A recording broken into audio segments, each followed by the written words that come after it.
Mwaramutse tariki 25 z'ukwezi kwa gatanu umwaka wa 2026 Kisangani umujyi ukomeye cyane uri kibuga cy'indege cyitwa Bangoka ubu ngubu bari mu yandi makuru.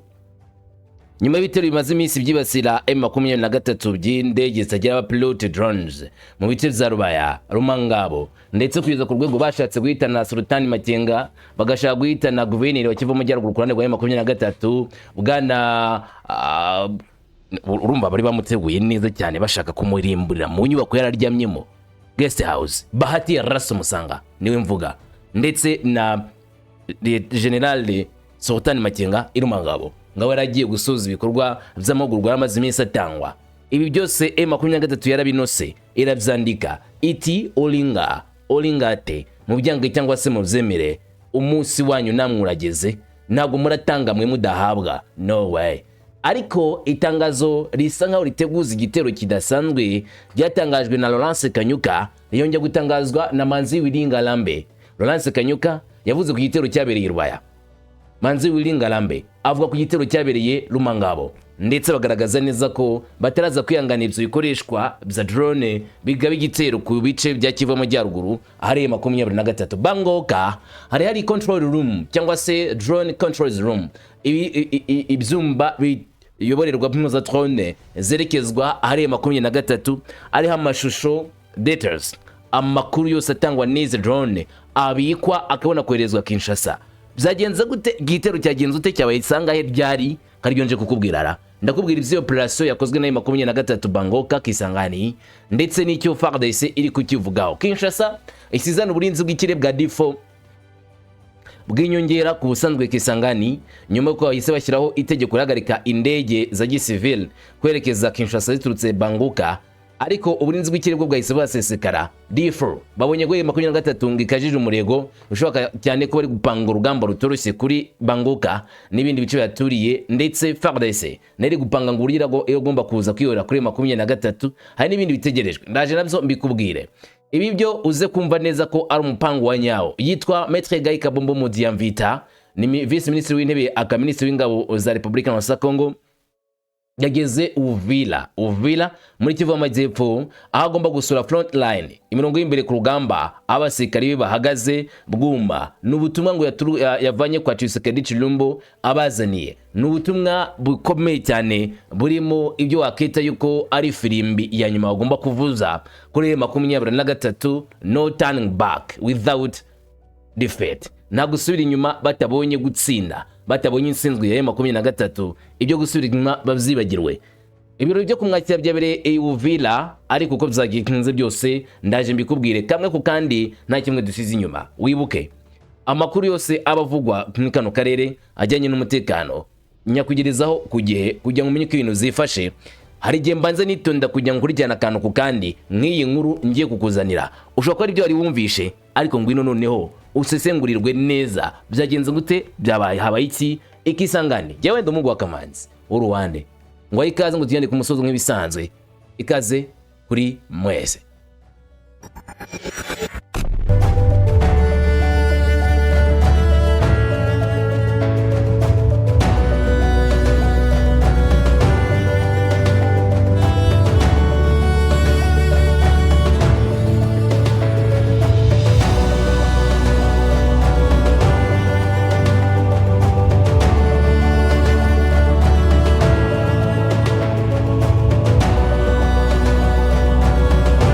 Maze turetse gutinda mu nzira ukanyemera tugahera kuri zabereye Kisangani Bangoka. Byagenze gute? Nivyo igitero kiri kuvugwa gikomeye cyane. M23 yakoze ibikorwa biremereye. Abatangabuhamya bavuga ko indege ebyiri zitagira abapilote zagabwe igitero kuri iki Cyumweru ahagana saa 12 z'umugoroba ku kibuga cy'indege Mpuzamahanga cya Bangoka Ikisangani, nk'uko amakuru menshi yo muri ako gace abitubwira. Ku isaha saa 12 z'umugoroba ayisa kuri n'umugoroba tariki 24 z'ukwezi kwa gatanu abari Bangoka babonye drone ebyiri zazuye umuherekezanyo, imwe iherekeje indi zerekeza indani Bangoka ahari ikigo gishinzwe kurikirana drone za FARDC ku mirongo y'imbere ku rugamba, icyo twita control room. Ahangaha rero hagabwe igitero binajyanye no kuba n'ubundi hari hasanzwe ariko ibitero muri Kivu Amajyaruguru ariko na Kivu Amajyepfo ariko by'umwihariko Kivu Amajyaruguru bagabye ibitero bitandukanye kuri M23 byasize bamwe basikire 23 basize ubuzima ikoresho bimwe byarimbukiye ndetse n'ingo z'abasivile birumvikana zihuye n'ibyago bikomeye nk'uko M23 bitangaza. Amakuru akomeza avuga yuko iki gitero izo ndege zangijwe mbere yuko ngo zigera ku ntego yazo cyangwa se zazo, bityo bigabanyirizwa ubuhanga cyangwa se iki gitero cy'izi drone zaturutse mu gice cya 23 zirimburwa zizangiza ibikomeye ako gace. Ifoto muri kubona ku ruhande rw'iburyo igaragaza ibintu bisa nk'ari bimwe byaturikiye aho ngaho bisa nk'ari byashwanyutse ariko ntibigaragaza neza uburinzi bw'ikirere bwa D4 bwangiritse 100%. Uburinzi mubona mu ibara rya kaki n'uburinzi bwazanywe ikisangani bufasha mu gucunga ikirere cyo muri ako karere. Ndazi gusobanurira ibyabwo neza. Drone za M23 n'ubwo inyamakuru imwe na bimwe bivuga yuko zangije burundu izi control room za FARDC. Amakuru amwe aturuka ku barwanashyaka ba Congo n'abagarariye ko yemeza yuko nta byangiritse mu gihe ku rundi ruhande bivuga yuko bishoka cyane cyane ko ari umunara wakwiswe neza ku kibuga cya Bangoka, umwe mu minara ikoreshwa mu gutara amakuru cyangwa se gutanga amakuru y'indege zigiye guhagurukira Bangoka, ari n'ibyo zatumye hahita hahinduka imikorere kuri iki kibuga cy'indege cya Bangoka. Niyihe mikorere yahindutse nyuma y'iki gitero cya kabiri? Ingendo z'indege za kompanyi ya CAA zihuza Kisangani na Kinshasa zahagaritswe nk'ingamba zo kwirinda. Amakuru yemeza yuko kugira ngo izi ngendo zahagarikwe bitatewe n'ubushake bwabo bwo kwirinda gusa, ahubwo byatewe n'uyu munara utanga sinyale yo kuba indege ihagurutse mu kirere cya Kisangani igomba kugenda neza nta kibazo ifite igafata umuhanda, ngo iki kice cyangwa se antenne yangirijwe bikomeye na drone ya M23 ya kabiri, mu gihe iya mbere ngo bayimanyuriye mu kirere yerekeza kuri control room neza ku kibuga cya Bangoka ikisangani. Iyo ya kabiri rero bayimanyurira kuri iyo antenne ari naho yarigiye kurimbura, ariko mu kuyikubita birangiye bigize ingaruka kuri antenne, nubwo bemeze ko indi tarimbutse neza 100%, ariko bahamijwe CAA isagarika ingendo zabo zerekeza Kinshasa. Nkuko bikomeza bivugwa, nta makuru yemewe yigeze atangwa na FARDC bijyanye n'inkomoko y'indege aho yaturutse cyangwa se yenda n'uburyo inzego zishinzwe umutekano ziraza kwitwara kuri kino kibazo mu buryo bwa nyabwo ngo bitangwe mu itangazo ryabo rero official. Ntabwo ryashyirwa hanze, ndashobora kuza amasaha ari imbere. Gusa benshi bakurikirana ibera ku butaka bwa Repubulika Iharanira Demokarasi ya Congo badaciye ku ruhande batanatindiganije bahise babuza kino gitero na M23 kuko atari n'ubwa mbere M23 irashe kuri Kisangani. No minsi yashize yakoresheje drone zo mu bwoko bwa IH3 barasa kuri Kisangani mu rwego rwo gusubiza FARDC ku bitero yari maze iminsi n'ubundi gukorera muri Kivu y'Amajyaruguru byanahitanye abayobozi ba M23. Aha rero M23 n'ubundi yari maze iminsi iteguza Kinshasa yuko niba bino bitero bikomeje nayo iraza gukora mu mvuto ikaza kwisubiza icyubero cyayo. Reka tubanze tuganire kuri Kisangani. Ubundi Kisangani hari yiki cyatuma M23 byanyavzagurutsa indege za drone zo kujya kumanyura ibiri Kisangani? Ikibuga cy'indege cya Kisangani kizwi nka Bangoka ni ikibuga kinini kandi gikoze neza, kiruta bimwe mu bibuga by'ibihugu bimwe na bimwe. Kisangani cyangwa se Bangoka, iki kibuga igice cy'epfo n'igice cya ruguru mu mashunda yacyo, mu ruhande rw'ibumoso hari inyubako zashyizwemo cyangwa se zahashyizwe wakita ngo ni artificial house. Ntabwo ari inyubako z'amatafari n'amabuye, ahubwo ni inyubako zikozwe mu byuma zubatswe muri ako gace, ari nazo nyubako zikorerwamo n'abahanga mu byo kugurutsa drone za gisirikare. Amakuru yemeza yuko muri ibyo bice harimo ububiko bw'amakuru, data saving, ahabikwa amakuru aba yatanzwe n'izi drone.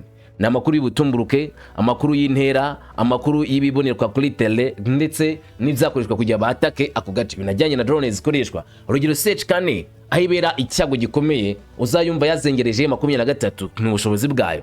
Ni drone igenda igakusanya amakuru ya nyayo, ikagaragaza ibiri kuri tele hasi niba ari position, ikanatanga proposal y'icyakoreshwa mu kurasa aho hantu. Muri make igatanga amakuru ahita kubwira ngo ahantu ukoresheje imbunda muri buno bwoko, ukoresheje misile muri buno bwoko, iki kintu kiranga cyahita kimanyurwa kikarangira burundu. Iki kigo ngahitamo kirimbura burundu. Urumva neza ko bisaba abahanga bazobere guhuza ku makuru, hanyuma drone bahagurukiye ijya ku rugamba igagurukana icyangombwa cyangwa se igisasu babona ko ari ngombwa mu gace runaka iyo drone yoherejwemo. Izo control room rero ntago zikorwamo abakongomani gusa, reka da, ahubwo amakuru yemeza abantu b'uburyo butatu baba ari muri iyi operation. Abanyamerika usanzwe uzi ko ari ku butaka bwa Kongo mu ntambara, yego bari ku butaka bwa Kongo mu ntambara, turabeshya baje ryari. Blackwater ni umutwe w'umunyamerika witwa Eric Prince ntabwo ari umucanshuro nk'undi wese usanzwe, umwita umwofisiye w'ingabo za Leta Zunze Ubumwe za Amerika, intumwa ya White House aho bashaka kurangiza ibibazo by'intambara, aho bashaka gutera ikiraka cyangwa abashaka abasekere bakubita bamangura vuba bitewe ngombwa ko bagenda mu izina rya US Army bohereza Blackwater nk'umutwe w'imbere. Numva Blackwater iri wanyu uzamenye ko ari umunyamerika uriyo mu buryo officiel. Nuzigira wumva itangazo rya magana Blackwater, wajya muri Amerika, wajya mu Burayi, wakiriza, waseka, ntabwo iyo tangazo igira uryumva rivuga nabi Blackwater, kuko nyine na abantu bakorana bya hafi na Leta Zunze Ubumwe za Amerika. Amakuru yemeze ko bundi bashyikiye iyi kindu baturutse Kinshasa, ubwo tukagwa muri Leta Zunze Ubumwe za Amerika, bahita berekeza mu cyo bya Uvira, nyuma hohereza 150 banyuze Kisangani muri 150 nk'uko nyir'ubwite Eric Prince yabyemeje. Ikinyamakuru Jeune Afrique kikabisubiramo, nuko uyu mugabo yazanye abahanga basobereye cyane mu gukoresha drone kujya kumarangiza ikibazo. Bwa mbere bavugaga icya Uvira, ariko bazanywe Bangoka kujya bakurikirane nanone imikoreshereze y'izi drone zigezweho ku mirongo y'imbere ku rugamba. Ongeraho Abafaransa bamaze iminsi ibyo waragiye unabibona ku mashusho, baje ngo mu byo gutoza FARDC mu gice cya Kivu y'Amajyepfo na Kivu y'Amajyaruguru ngo bitware neza, bahatangira imyitozo mu gice cya Kisangani ariko kandi nanone na Kasai. Ukongeraho nanone abasikari b'Ababiligi bamaze igihe kinini cyane ku butaka bwa Repubulika ya Demokarasi ya Kongo, kw'inyamakuru birimo The Great Lake Eyes byagiye bivuga ko bari ku butaka bwa Kongo mu musada bahereza FARDC kugira ngo FARDC yirwaneho. Aba bahanga rero bari muri France Army, USA Army cyangwa se wenda tuvuge Blackwater ndetse na Belgian n'ingabo z'Ababiligi, abo ngano bari gufata n'igihugu cya Kongo mu bijyanye no kugenzura iyi control room ya hano i Bangoka. Si benshi kuko imibare ivuga yuko ari abasikari 44 bari kuri cya kibuga cy'indege cya Bangoka b'abanyamahanga bafatanya n'abakongomani mu gukurikirana amakuru yose atangwa n'izi drone. Ushobora kuba utabizi, wari uzi ko amasaha 24 kuri 28 Kivu y'Amajyaruguru na Kivu y'Amajyepfo haba ari drone zihaguruka 28 kuri 28. Drone za FARDC zo ziri mu kirere cya Kivu y'Amajyaruguru na Kivu y'Amajyepfo. Si ngombwa ko zihaba ngo zigabe ibitero, arigeza zihari zicukumwa gusa ya muvoma za M23 ndetse imikorere ya M23 byaje guhumira ku mirari ubwo bamenyaga intambuko yose ya M23 ku bayobozi babo. Byabitero bagabye Rubaya na GITERO bagabye Rumangabo, byari umupango wateguwe neza guhitana abayobozi ya M23 barimo General Sultan Makenga na Raso Musanga Bahati, guverineri Kivu y'Amajyaruguru. Bari babimenye neza cyane ko baraza kujya muri karagace nabo bagomba kuba bari, nkuko byagiye bigaruka n'abatangazamakuru batandukanye muri Repubulika ya Kongo. Aya makuru rero M23 imaze kumenya neza ko bayafite abakongomani, imaze kumenya neza ko ikibuga cy'indege cya Bangoka gikoreshwa cyane muri ubwo buryo bwo kuyikumira no gushaka guhangana nayo. M23 idaciye ku ruhande isitegura nayo indege karabutaka zigenzurwa ku buryo bwa GPS ebyiri drone, maze bahita bazohereza Kisangani. Nyamara hari icyo nakubwiye mbere yuko izi ndege zerekezwa muri Kisangani, ubwo numva ngo mbere gato y'iminsi ishize cya gitero cya gatatu cyagabwaga kuri Kisangani inshuro 3 n'ubundi cyaje gutuma Kinshasa izana D4 yaturukanye mu Buhinde, ndaza gusobanura ibyayo, maze izanwa Kisangani. Izi ndege cyangwa se drone za M23 nibwo gukubitana rero n'uburinzi bw'ikirere muri kwikino cyo cy'indege cya Bangoka. Hano bavuga ko ibyaginyitse bishobora kuba ari bike cyane bitewe n'uburyo uburinzi bw'ikirere bwari bukanuye, ariko ibyo biracyagomba gusaba ukugenzura gukomeye. Dukomeje kuri kuvugwa, witwa Rodrigue Katuva, umwe mu batangazamakuru muri Kongo, yagize ati ikigo cy'indege zitagira abapilote cya Kisangani cyakubiswe n'igitero cya drone yihuta cyane. Ubu ntabwo iki kigo kiri mu kazi, system yo kurwanya drone nayo yananiwe gukora. Igitero gitunguranye kandi cyihuse cyarenze ibyo bigo bya gisirikare bya FARDC. Aya namwe mu makuru benshi basobanura neza ko yaba ariyo nyayo kuruta ayatangajwe n'abanyamakuru mu micombero, avuga ko drone za FARDC, drone za M23 zahita kwitwa na D4 ya FARDC, aho ngo zaciye muri humye uburinzi bw'ikirere bwa FARDC gikubita neza kuri kino kigo kigenzura indege. Hano mpamvu cyahise gihagarara na wa munara barawushendura byanyabyo, ngo zaje ku buryo bw'inkuba zitaziturita byanyabyo kuri icyo kigo cya gisirikari. ari nazo drone ngo zigaragaje ubushobozi budasanzwe kurusha izatambutse mu bihe byashize ko zo bagiye banazimanura mu bishanga tukazibona. Iyo uyu munsi byagaragaye neza ko yageze ko ahantu cyane ikakubita by'intangarugero. Bishobora kuba ari ukwiyora kwa F-23 bigamije guhashya aho indege zijya pilote za FARDC zituruka nyuma y'ibitero byo mu ijoro rya tariki 24 Biragoye kumva uburyo iki gikorwa cya gatatu cyagenze neza kubera ko uburyo bwaguzwe bwo mu Buhinde bwasaga naho budasubirwaho cyangwa se utagomba kwibasirwa. Hari ubuhemu muri FARDC nicyo kiri kwibazwa abagambanyi. Hari ibintu byatunguranye muri FARDC cyangwa se wenda igitero cyagabwakoreshejwe ibikoresho bigezweho birenze uburinzi bw'ikirere bwa D4 nicyo kibazwa. Tubanze turebe bumwe mu burinzi bw'ikirere buvugwa FARDC iri gukoresha. Ni uburinzi bw'ikirere bushyashya bwo guhashya drone ibikoresho byazanwe na FARDC byo kurwanya indege zijya pilote za M23. Igikoresho cyo mu Buhinde gishobora neza gutahura, guhagarika, guhindura cyangwa se gusenya uburinzi bw'ikirere, gusenya drone indege ariyo yose iri mu ntera irenga kilometero 4. D4 ikora ku kazi. Yitwa system ya D4 anti-drone. Iki nicyo kiri kurinda ibibuga by'indege bya Kisangani na Kalemi ubu ngubu. Kandi bashoboka kandi ko izi D4 zaba zigiye izarekejwe mu gihugu cya Bujumbura, aho Bujumbura baba yihaye uburyo bumwe bw'uburinzi bw'ikirere bwo mu bwoko bwa D4. D4 ifite radar nini ireba mu birometero 4 kandi ifite ubushobozi bwo kurasa mu birometero 4 igisasu cyangwa se laser beam. Gute rero yakorewe mu Buhinde ishobora kugurwa hagati ya miliyoni 130 ndetse na 559 z'amadolari iyipakiwe neza bitewe n'imiterere yatoranijwe n'imbaraga z'intwaro ziri kuri iyo D4. Miliyoni 130 cyangwa se 559 z'amadolari tazunze za Amerika agura systeme imwe ya D4. Kisangani amakuru yemeza ko hariho uburinzi bubiri bwa D4, ariko akaba andi makuru yemeza ko muri kino gitondo tariki 25 hagejwe uburinzi bwa gatatu bwa D4. Nimba bisobanura neza ko hari uburinzi bwangiritse cyangwa se ari ubw'inyongera. Hanyuma wakibaza ngo bukora gute? Icyambere, izi D4 kubera sensor nyinshi n'uburyo bubiri butandukanye bwo kurwanya ibitero, systeme ya drone ishobora kubonwa, gukurikiranwa no kumenywa neza mu ntera y'irometero 4. Nuvuga ngo iyi D4 ifite ubushobozi bwo kureba gukurura kilometero 4, bakagenzura bagakurikirana drone irimo, bagakurikirana iki giguruka kirimo kandi bakaba bakigenzura neza nta guhusha, bakaba bakigira nabi. Ikindi wamenya kuri iyi D4 ni systeme ishobora gusenya drone ntoya ikoresha uburyo bwo kuziba amabwiriza n'uburyo bwo kuzigenzura hanyuma ikangiza ibice byazo by'ikoranabuhanga, iyo twita internet of warfare cyangwa se uburyo bw'ikoranabuhanga. Ntago ari ukuyirasa ngo ayimanyure, ahubwo ni ukuyinjira muri systeme yayo bakayihindura imigenzurire yayo, akari wayikurikirana noneho akari nabayikontrola. Drone nimba ifite icyerekezo cyo kujya kurasa aho ngaho hakurya y'iwanyu, bagahita bahindura icyerekezo igasubira inyuma cyangwa se bakayimanura neza bakayifata mpiri. Ubwo ni uburyo none uri muri D4 bwo kurikirana iyi drone. Hanyuma si icyo gusa, D4 nanone kubijyanye no kugabanya cyangwa se guhagarika indege kugeza ari nk'umupaka, system ya D4 iyatahura kandi igahita ifunga utudomo duto two kuri radar kugira ngo igabanye indege zose ikoresha uburyo bwo gusenya hakoreshejwe laser beam cyangwa se imirasire ariko ishwanyoza. Intera ya laser iragati kilometero 1 na metero 150. Bivuze ngo laser ishobora koherezwa mu kilometero 1 mu metero hafi 150. Ikiguruka kiriho bagahita bakimanyura mu kirere bakoresheje iyo mirasire ituruka kuri laser beam cyangwa se iyo mirasire ituruka kuri D4 yazanywe ku kibuga cy'indege cya Bangoka.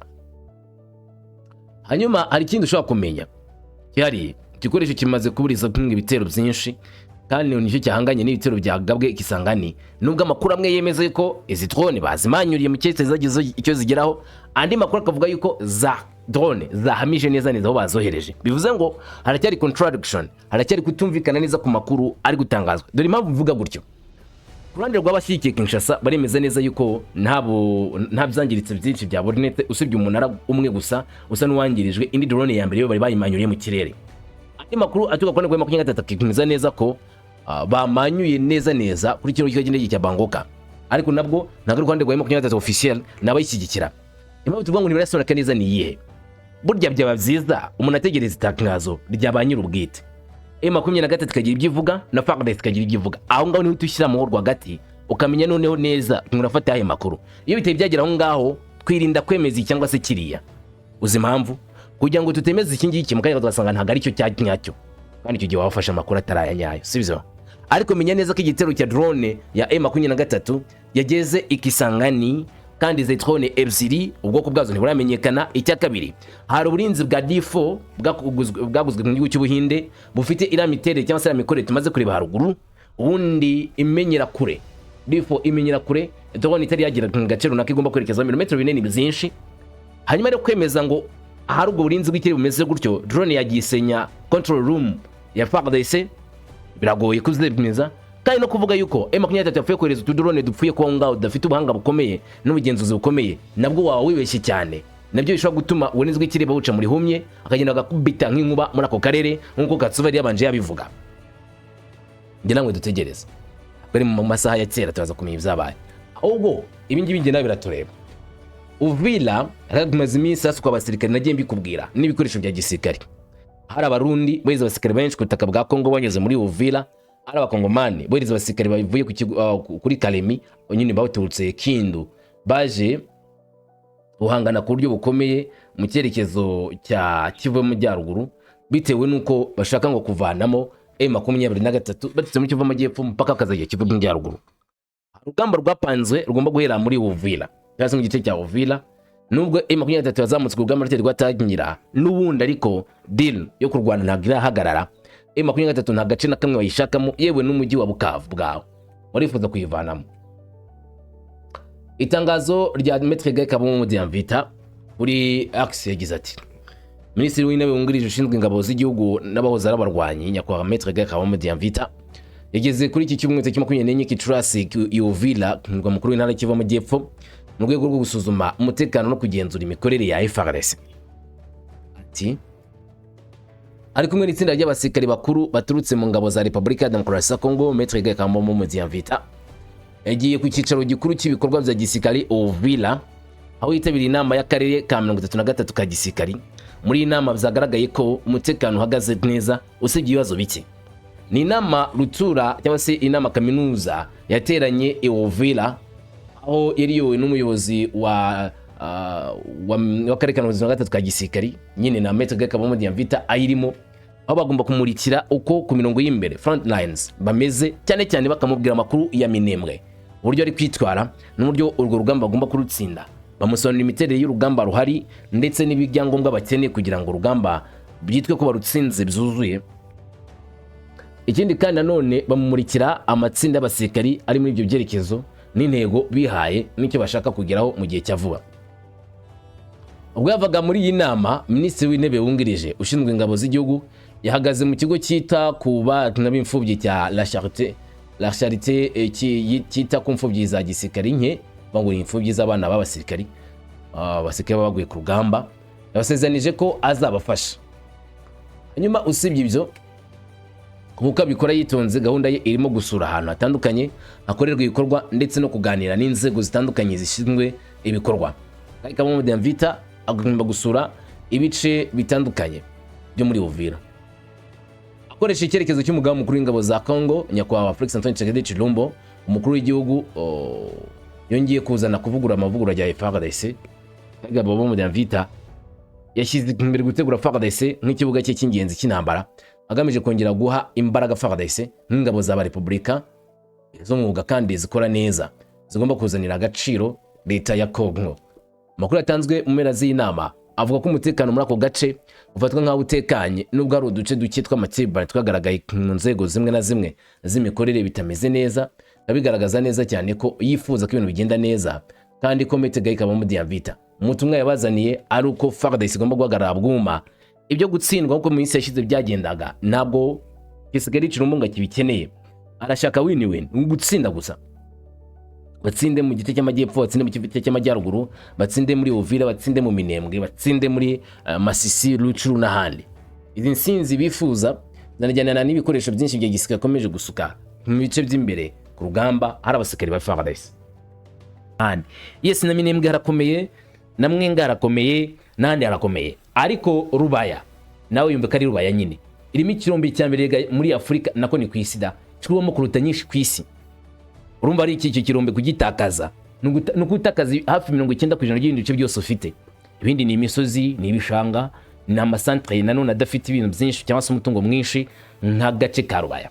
Niyo mpamvu bahagenzura.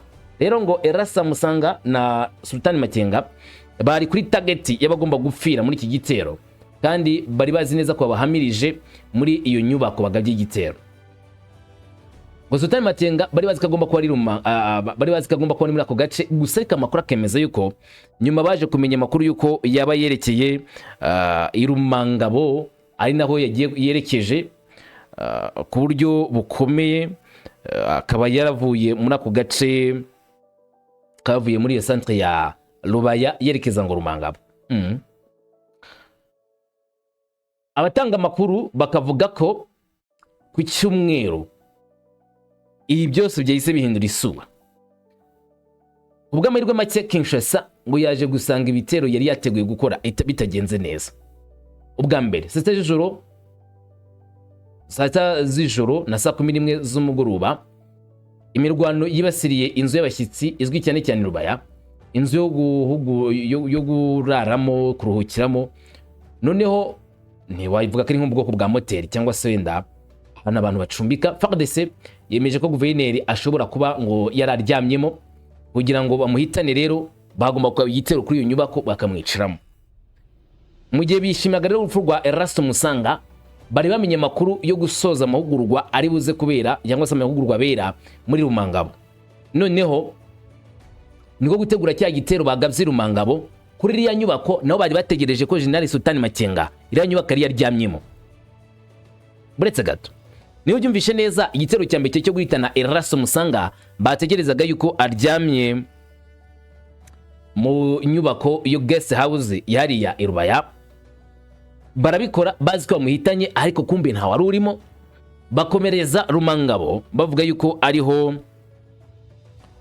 umugabo cyangwa se ariho Sultani Makenga nawe yabari, gusa basanga naho ntabwo ariyo, kuko iriya nyubako basenye cyangwa se barasheho ntabwo bigeze babonamo uwo bashakaga, cyangwa se ntabwo bigeze biciramo uwo bifuzaga kwivugana ariwe Sultani Makenga hari Rumangabo. Uburyo bari bayipanze ntabwo byigeze bigerwaho, ntabwo byigeze byemerwa cyangwa se byemera kuba, bitewe nuko bahushije inyubako yo bayitwitse, ariko ntibyamejwe nimba Sultani Makenga arayiryamyemo nkuko yayindi ya none yo muri Rubaya. Bitigeze byemezwa yuko Erasa Musanga yarayirimo, ahubwo yabonetse ari muzima mu gitondo cyo gatike 24 z'ukwezi kwa gatanu, ari ugiye gusoza y'amahugurwa ya hehe y'Irumangabo. Sultani Makenga ntabwo yahagaragaye. Rero nkuko bigaragara umupango bari bawupanze neza, kandi bari bazi neza yuko abayobozi babiri ba M23 ikintu cy'ingenzi cyane bashobora gukora ari uko bayitana kugira ngo bumve neza ko M23 iciye intege, ubwo none agiye komeza kuyobora urugamba ku giti cyabo. Twigire muri Mwenga na gace gakomeye cyane, ni Tretoile no yakomeje kuberamo icyo twakita umurwano ukomeye, cyangwa se twavuga yuko yakomeje kwibasirwa inshuro nyinshi, ngo bavanemo abasikere ba M23 uturutse Kasika. Ubwo navuga uturutse kumara batubimbi manuka Kasika sonekeza Mwenga. Abarwanyi bawazarino na FARDC bakaniye bavuga ko bagiye kugaba igitero kitoroshye kuri M23, kandi inguni zose M23 bayitekerezamo baraza kuyirasiramo mu buryo bwuzuye, baraza kuyimara muri kira agace baraza kukisubiza mu buryo bwa nyabwo, cyangwa se agace baraza kugenzura mu buryo bwuzuye. Iposition zose za M23 zirimo barazifata. Nkuko amakuru atangazwa n'itsinda ry'abazarendo bavuga ko hari position ebyiri bafashe mu nguni igana Kasika, ariko mu gice cy'amajyepfo ugana mu ishyamba rya Mwana, ari nazo abonga mubona ku ruhande bagaragaza ko ari kugenda batwika bimwe mu cyo twakita nka za brand, cyangwa se inyubako z'ibyatsi abasikare b'M23 bikingagamo izuba. Bari kugaragaza ko ari kuzitwika ngo ndetse n'ahandi hose hasigaye barahagira mpaka Mwenga nabo baraza kuyigarurira nkuko n'utundi duce twose bagiye babikora bakatwigarurira. Mwenga ntiraza gukomeza kwa maboko ya M23 mvuga ngo duce turimo ku M23 baraza guturangiza. Nyamara bavuga Mwenga kuko n'undi bazi ko l'enfol ituka mu gice cya ruguru kujya kuri M23 mu gice cy'epfo muri Minembwe bigatera ikibazo gikomeye. Ndavuga Minembwe binajyanye no kuba na M23 nayo yemeza yuko Minembwe ikomeje kwibasira n'ibitero bikomeye, kwibasirwa n'ibitero bikomeye za FARDC, ibitero byinshi, ibitero bituruka hirya mu ngundi zitandukanye nka Poezelo, Musambia, Lukenia, Lugezi bikibasira M23. Gusa amakuru agamye neza ko M23 yirwanyeho kandi ikakoresha imbaraga zose zishoboka kugira ngo igihagarika ibi bitero zose bya FARDC. Nubwo Minembwe n'uyu mwanya ikigoswe n'abasirikare benshi, hari amakuru rero yemeza yuko guturuka Baraka hari abandi basoda baba FARDC bo mu mutwe wa Ibu Force, ukongeramo abasirikari b'abarundi batavuzwe umubare bazamukiye icyarimwe aturuka Baraka baje gutanga renfort kuri bagenzi babo mu gice kigana Minembwe. Ikabigaragaza neza cyane uburyo 23 bifuje kuyizenguruka ndetse no kuyigota, kuyirangiza burundu ndetse no guhagarika ibikorwa zayo. Gusa ko biracyagoranye cyane. Iyi Minembwe nubwo bayigotse kwinjira mu indani bavane mu 23 nabyo ntago biboroheye. Gusa yenda isayimwe ashobora kubikora cyangwa se akisanga bakwisone 23 nanone. 23 nifuga yuko ifite gahunda yo gucungira umutekano aba civil, ikanga icyo twakita agasuzuguro kabo cyangwa se ikavanaho ikibi ivuga yuko kibasiriye iriya nzira ya Minembwe ndetse n'utundi duce muri rusange FARDC ikoreramo. Tamubwire kuziyi nkuru ingabo z'u Rwanda zigiye kujya muri Haiti birashoboka. Laina Forben ni misubanye n'amahanga n'ibibazo by'amadini muri Republika ya Haiti. Yabonanye na mugenzi we Olivier Jean Patrick Nduhungirehe, minisubanye n'amahanga n'uturane mpuzamahanga wa Republika y'u Rwanda mu gihe cy'inama minisitiri ku kubungabunga kurushaho gufatanya n'umutekano. Ibiganiro byabo byibanze ku buryo guverinoma ya Haiti ishyize imbere mu bijyanye n'umutekano, gukomeza inzego no gusubiza muri gahunda ya demokarasi ndetse no ku cyizere cyo gushimangira ufatanya hagati ya Haiti n'u Rwanda. Ukabijya ko uruhande rw'u Rwanda rwongereye gushimangira ubushake bwo gushyigikira Haiti mu bikorwa byayo byo kubungabunga cyangwa se kugarura amahoro n'umutekano, cyane cyane binyuze mu kungurana ubumenyi, gutoza abashinzwe umutekano no kungurana ubunararibonye mu bijyanye no gukomeza no kongera kubaka inzego za Haiti. Impande zombi zanagaragaje icyo Haiti n'u Rwanda bihuriyeho mu gihe bongeye gushimangira ko biyemeje gukomeza imikoranire ishingiye ku bufatanye, gusangira ubunararibonye no guteza imbere ubufatanye bufatika mu rwego rwo guharanira amahoro n'umutekano mu buryo bwa nyabwo. Ukamenya ko igihugu cya Haiti kimaze igihe kitorohewe cyane n'ibibazo by'umutekano muke, ahanini ngo biterwa n'amabandi, ariko akaba n'ibihugu ngo bishobora kuba byihishe inyuma y'ibikorwa bibi cyane by'intambara byibasira Haiti, na cyane cyane Haiti izira umutungo wayo cyangwa se ikazira politique batemera neza iyobora kino gihugu. Cyari cyo na Juvenal Moise, uyu nawe hitanywe n'ibitero by'abaterabwoba, aho bamusanze iwe kuri balcon bakamutera urusasu muri Nyiramivumbi. Juvenal Moise agwa hasi agahita apfa. Bishimangira ko Haiti nimba arimo imitwe idatinya kwica president, abaturage bo urumvikana bari mu kaga gakomeye. Ari mpamvu ishoka cyane cyane ko basaba umusadi igihugu cy'u Rwanda kikorezayo abakomando bo kujya gutanga renfort, kujya gutanga umusada wo kurangiza ibibazo by'umutekano muke bikomeje kwibasira kino gihugu cya Haiti. Usibye ibyo kandi akaba hanabaho uburyo bwo gufatanya n'iki gihugu cya Haiti kubaka inzego z'umutekano zikomeye, nk'uko n'ubundi ubwo bufatanye bwari busanzwe buriho, ibyaza gutuma igihugu cya Haiti cyazagira ku mahoro arambye n'umutekano birambye, na cyane cyane kuba bakoranye n'abantu bafite ubunararibonye bukomeye mu kwigobotora ibibazo by'umutekano muke ndetse no kubona amahoro arambye. Haiti iti u Rwanda n'abafatanye ko rwacu beza cyatinde tuzakomeza gukorana. Nanjye ni amasari imbere hari byinshi ahatse cyane cyane muri kano karere bijyanye n'urugamba, bijyanye n'intambara ikomeje, isegonda kurindi, umunota ku wundi, saa ku yindi, ndahari kugira ngo ukurikirane ibikubera kuri TA, nawe ukomeze kubana natwe uramenya byinshi. Amahoro.